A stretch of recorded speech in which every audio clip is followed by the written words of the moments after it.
Hey everyone, तो एक बार फिर से स्वागत है आपका हमारी एडवांस इंग्लिश की इस क्लास में। तो आज के इस क्लास में जो हमारे सेंटेंस है वो इस तरह के होने वाले हैं, जैसे कि वो घर पर था इसलिए मैंने उसे कॉल किया।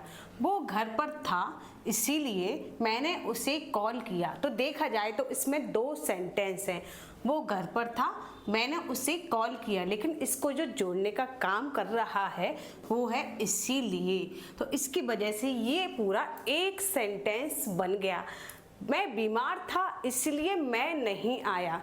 दो सेंटेंस हो गए, मैं बीमार था, मैं नहीं आया, लेकिन हमने इसमें जोड़ दिया इसीलिए, तो ये एक पूरा सेंटेंस बन गया। तो इनको हम कैसे फॉर्म करें, यानी इंग्लिश में कैसे ट्रांसलेट करना सीखेंगे, जानेंगे आज के इस वीडियो में। उससे पहले अगर आपने मेरा चैनल सब्सक्राइब या फॉलो नहीं किया है तो प्लीज़ मेरे चैनल को फॉलो कर लीजिए। तो चलिए शुरू करते हैं आज की अपनी क्लास। तो यहाँ पर इसीलिए आया है, तो इसके इंग्लिश हम लिखेंगे दैट्स वाई। क्या लिखेंगे? That's why. इसी के थ्रू हम सेंटेंस बनाने वाले हैं। तो पहला सेंटेंस हमारा, वो घर पर था इसीलिए मैंने उसे कॉल किया। तो वो घर पर था, सबसे पहले बनाएंगे ये सेंटेंस। तो वो की लगेंगे हम ही, क्योंकि पास्ट टेंस है, था यहाँ पर आ गया तो हम समझ गए होंगे कि ये पास्ट टेंस है। तो वह ही के साथ हम हमेशा वॉज का यूज करते हैं। ही वॉज घर पर था, at home. He was at home। तो ये हो गया हमारा पहला सेंटेंस। अब आ गया इसीलिए। तो इसीलिए के इंग्लिश हम लिखेंगे that's why। क्या लिखेंगे? that's why मैंने उसे कॉल किया। तो इसके लिए लिखेंगे I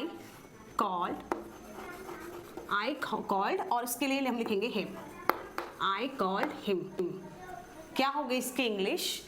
He was at home, वो घर पर था, दैट्स वाई इसीलिए, आई कॉल्ड हिम मैंने उसे कॉल किया। नाउ नेक्स्ट सेंटेंस इज मैं बीमार था इसीलिए मैं नहीं आया। तो इसके इंग्लिश हम लिखेंगे आई के साथ हम लगाएंगे वॉज।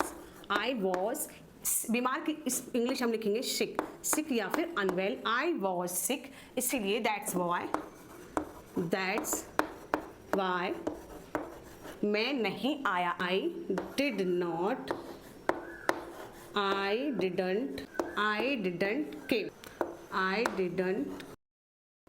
क्या हो गया? आई was sick that's why I did not come, यानी मैं बीमार था इसलिए मैं नहीं आया। तो हमारा नेक्स्ट सेंटेंस है इसलिए तो मैं तुमसे पूछ रहा हूँ। तो इसमें क्या है, ये सेंटेंस बिल्कुल अलग हो गया। अब तक दोनों हमने बनाए थे पास्ट के सेंटेंस। अब रहा हूँ, तो यहाँ पर भी रहा हूँ, रही हूँ आ जाता है, तो हम बहुत ही आसानी से पहचान लेते हैं कि वो प्रेजेंट कंटिन्यूअस का टेंस है। तो यहाँ पर इसलिए सबसे पहले आ गया, तो इसलिए की ही इंग्लिश हम सबसे पहले लिखेंगे, जैसे कि दैट्स वाई मैं तुमसे पूछ रहा हूँ। तो इसके लिए आई के साथ हम लगाते हैं एम, पूछने की होगी आस्क, और प्रेजेंट कंटिन्यूअस में हम हमेशा वर्ब की फोर्थ फॉर्म लगाते हैं आईएनजी फॉर्म। आस्किंग तुमसे यू। तो क्या? That's why I am asking you, इसलिए तो मैं तुमसे पूछ रहा हूँ। तो नेक्स्ट सेंटेंस हमारा, वह स्कूल गया था इसलिए बाद में आया। तो इसकी इंग्लिश हम लिखेंगे वह की हो गई ही, क्योंकि ये भी पास्ट का टेंस है। तो यहाँ पर हम सेकंड फॉर्म लगाते हैं वर्ब की। तो जाने की, गो की सेकंड फॉर्म हो गई went. He went to school इसीलिए that's why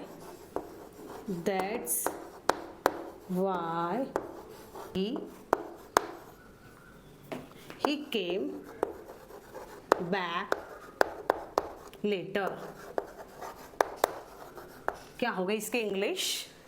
he went to school, वह स्कूल गया था, दैट्स वाई इसलिए, वह बाद में आया या बाद में आया, he come back late. Last sentence हमारा, मैं नाराज था इसलिए तुमसे नहीं बोला। तो ये सेंटेंस आपके लिए, आप इस सेंटेंस को इसी स्ट्रक्चर के थ्रू इंग्लिश में ट्रांसलेट करके दिखाइए मुझे। कमेंट बॉक्स में। तो ये है आपका होमवर्क। तो चलिए एक बार फिर से रिपीट कर लेते हैं ताकि आप अच्छे से प्रैक्टिस कर पाएँ। जैसे कि वो घर पर था इसलिए मैंने उसे कॉल किया। He was at home that's why I called him. मैं बीमार था इसलिए मैं नहीं आया।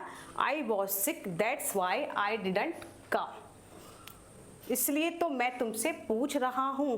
That's why I am asking you. वह स्कूल गया था इसलिए वह बाद में आया।